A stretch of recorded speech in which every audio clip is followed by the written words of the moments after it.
नेहा अपने माता पिता की बहुत लाडली थी। दो बड़े भाइयों की बहन थी। कोई भी चीज मांगने पर उसी वक्त सामने हाजिर हो जाती। पूरे घर में रौब था उसका। पूरे परिवार और नौकरों पर राजकुमारी की तरह हुक्म चलाती थी नेहा। स्कूल में भी पूरा रौब था उसका। बड़े घर की लाडली जो थी वह। ऐसे ही उसने कॉलेज में दाखिला लिया। उसके ठाट बाट, बड़ी गाड़ी में आना जाना, हर दिन नया फैशन देखकर हर कोई उससे दोस्ती करना चाहता था। थोड़े ही दिनों में उसके बहुत से दोस्त बन गए। पूरे कॉलेज में उसकी अपनी ही एक पहचान थी। इन दिनों उसके घर एक रिश्ता आया। खानदानी लोग थे और पापा की पुरानी जान पहचान थी उनके साथ।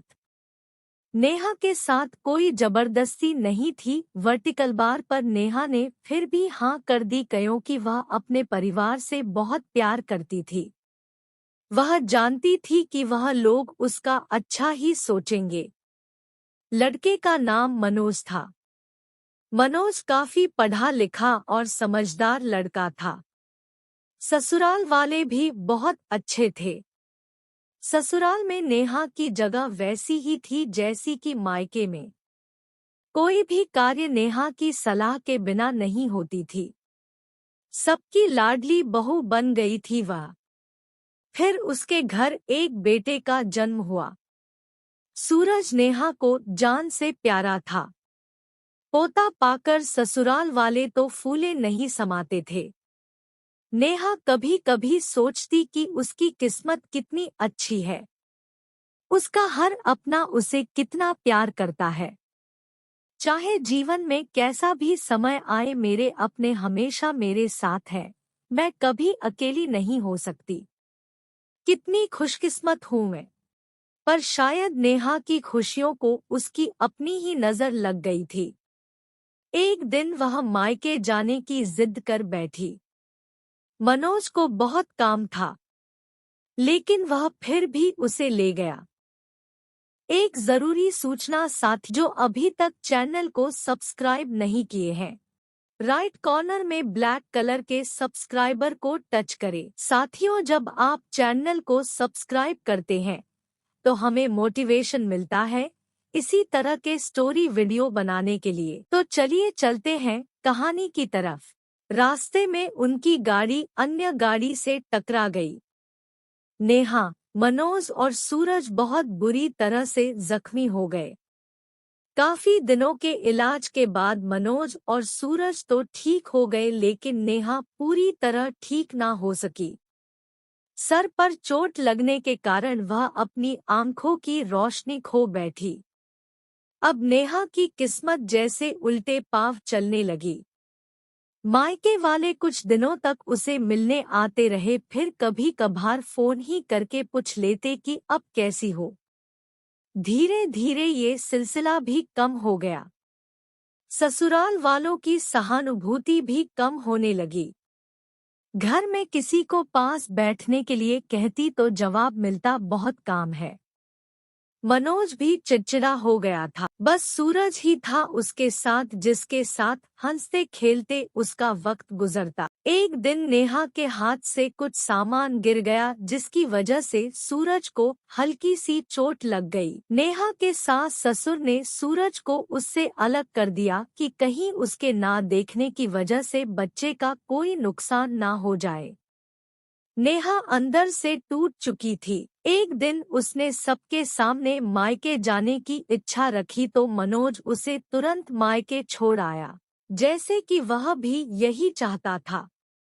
लेकिन सूरज को उसके साथ नहीं भेजा गया। नेहा कभी सूरज से दूर नहीं रही थी, पर अपनी कमी के कारण उसने ज्यादा बहस नहीं की। नेहा को लगा कि वह 3-4 दिन वहां रहेगी तो थोड़ा हवा पानी बदल जाएगा, क्योंकि वह कितने दिनों से कहीं भी बाहर नहीं गई थी। घर वाले भी इतने दिनों बाद उसे देखकर कितने खुश होंगे।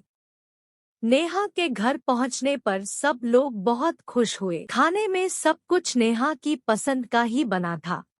उसने अपने मम्मी पापा और भाई भाभीयों से दिल खोलकर बातें की। उनके छोटे छोटे बच्चे भी बुआ के साथ घुल मिल गए थे। रात को सोने के वक्त जब वह कपड़े बदलने लगी तो उसे पता चला कि उसका बैग तो बहुत भरा हुआ था।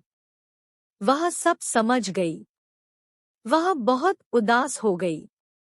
कुछ दिनों तक तो सब ठीक रहा, फिर जैसे सब बदलने लगा। सबका व्यवहार बदल रहा था। वह लोग जैसे थक चुके थे उससे। सब लोग घूमा फिरा कर पूछने लगे कि मनोज कब आ रहा है, उसे ले जाने।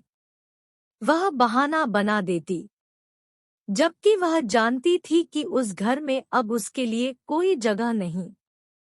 नेहा से चलते वक्त कुछ ना कुछ नुकसान हो जाता। थोड़ी बहुत टोकाटाकी उसे सुनाई देती। वह टाल देती। एक दिन उसके हाथ से लगकर एक कीमती फूलदान टूट गया। छोटी भाभी ने बहुत हंगामा मचाया। नेहा के माता पिता रोज रोज के झमेलों से तंग आ गए थे। उन्होंने मनोज को खुद से फोन कर दिया। मनोज ने नेहा को अपने घर ले गया। नेहा को अपने परिवार वालों से ये उम्मीद ना थी। जिस नेहा के कहे बिना घर में एक पत्ता भी नहीं हिलता था, उस घर के लिए वह अब बोझ बन चुकी थी।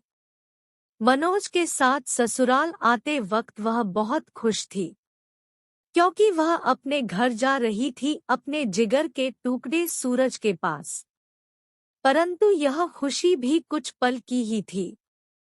सारा बंदोबस्त पहले ही किया हुआ था।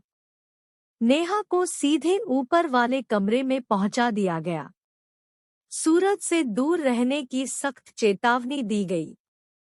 एक कांवाली लता को उसकी जिम्मेदारी सौंपी गई, जो उसके खाने पहनने जैसी जरूरतों का ध्यान रखती। नेहा ज्यादातर चुप ही रहती। कभी कभी कांवाली लता से थोड़ा बतिया लेती। उसके जरिए अपने पुत्र का पता चल जाता। सबकी लाडली बेटी और बहू सबके लिए लाडली से बोझ बन चुकी थी। मेरे प्यारे दोस्तों, इस कहानी के बारे में आपकी क्या राय है? हमें कमेंट करके जरूर बताइए। वीडियो पसंद आए तो लाइक, सब्सक्राइब और शेयर जरूर करें। धन्यवाद।